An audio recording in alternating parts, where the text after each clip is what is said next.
ನಮ್ಮ ಕ್ಷೇತ್ರದ ಹಿರಿಯ ಮುಖಂಡರು ಮತ್ತು ಮಾಜಿ ಸಹ ಪ್ರಭಾರಿಗಳಾಗಿದ್ದರು ಬೆಂಗಳೂರಿಗೆ. ಇವತ್ತು ಬಹಳ ದೊಡ್ಡ ಜವಾಬ್ದಾರಿಯನ್ನ ನಮ್ಮ ರಾಜ್ಯ ಅಧ್ಯಕ್ಷರಾದಂತಹ ಬಿ.ವೈ. ವಿಜಯೇಂದ್ರ ಅವರು ರಾಜಣ್ಣ ಕೊಟ್ಟರೆ ಬಹಳ ದಿನದಿಂದ ಕೂಡ ಅದು ಪೆಂಡಿಂಗ್ ಇತ್ತು.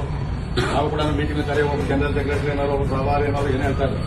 ಇವತ್ತು ಮಹಾಪ್ರಭಾರಿ ಅಂದ್ರೆ 3 ಜಿಲ್ಲೆ ಬೆಂಗಳೂರಲ್ಲಿ ಏನೈತೆ ದಕ್ಷಿಣ, ಉತ್ತರ ಮತ್ತು ಸೆಂಟ್ರಲ್, ಆ 3 ಜಿಲ್ಲೆಗಳು ಕೂಡ ಇವತ್ತು ಪ್ರಭಾರಿಗಳಾಗಿ ಇರ್ತಾರೆ. ಮತ್ತು ಬಹಳ ದೊಡ್ಡ ಒಂದು ಜವಾಬ್ದಾರಿಯನ್ನು ಕೂಡ ಇವತ್ತು ಭಾರತೀಯ ಜನತಾ ಪಾರ್ಟಿ ಕೊಟ್ಟಿರ್ತಕ್ಕಂಥದ್ದು.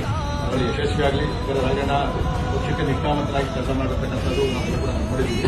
ದೊಡ್ಡ ಜವಾಬ್ದಾರಿ ಐತೆ. ಅವರ ನೇತೃತ್ವದಲ್ಲಿ ಮುಂದೆ ಬರ್ತಕ್ಕಂಥ ಸಿಬಿಐ ಚುನಾವಣೆ, MLA ಏನು ಬರ್ತದೆ ಅವೆಲ್ಲ ಕೂಡ ಅವರ ಅಡಿಯಲ್ಲಿ ಚೆನ್ನಾಗಿ ನಡೀಲಿ ಅಂತೇಳಿ ನಾವೆಲ್ಲ ಕೂಡ ಅವರಿಗೆ ಬೆಂಬಲವಾಗಿ ಮತ್ತು ಅವರು ಯಾವುದೇ ಒಂದು ಆದೇಶವನ್ನು ಕೊಟ್ಟರೆ ಮತ್ತು ಅಲ್ಲಿನ ನಮ್ಮ ಬಿಜೆಪಿಯ ನಾಯಕರು ಏನು ಸೂಚನೆ ಕೊಟ್ಟಿರ್ತಾರೆ ಇವ್ರ ಕಡೆಯಿಂದಾನೇ ಬರ್ತಕ್ಕಂಥದ್ದು ಎಲ್ಲವನ್ನು ಕೂಡ ನಾವು ಪಾಲನೆ ಮಾಡ್ಕೊಂಡು ಹೋಗೋಣ. ಮತ್ತು ಅವರು ಎಲ್ಲೆಲ್ಲಿ ಭಾರತೀಯ ಜನತಾ ಪಾರ್ಟಿ ಬೆಂಗಳೂರಲ್ಲಿ ಸ್ವಲ್ಪ ವೀಕಿದೆಯೋ ಅದೆಲ್ಲ ಕೂಡ ಹೆಚ್ಚಿನ ಸಂಘಟನೆ ಮಾಡಿ ಮತ್ತು ನಾವು ಕೂಡ ನಾನು ವೈಯಕ್ತಿಕವಾಗಿ ಕೂಡ ಅವರ ಒಂದು ಜವಾಬ್ದಾರಿಗೆ ಬೆಂಬಲವನ್ನು ಕೊಡ್ತೀವಿ ಅಂತೇಳಿ ಭಗವಂತ ಅವರಿಗೆ ಇನ್ನೂ ಹೆಚ್ಚಿನ ಅಧಿಕಾರವನ್ನು ಕೊಡಲಿ ಅಂತಕ್ಕಂಥ ಎಲ್ಲ ಕಾರ್ಯಕರ್ತರು ಮಾಡ ಮತ್ತು ಮುಂದೆ ಒಂದು ದೊಡ್ಡ ಕಾರ್ಯಕ್ರಮ ಮಾಡಿ ಅಲ್ಲಿ ಕೂಡ ಅವರಿಗೆ ಸನ್ಮಾನ ಮಾಡುವಂತ ಕೆಲಸ ಮಾಡೋಣ.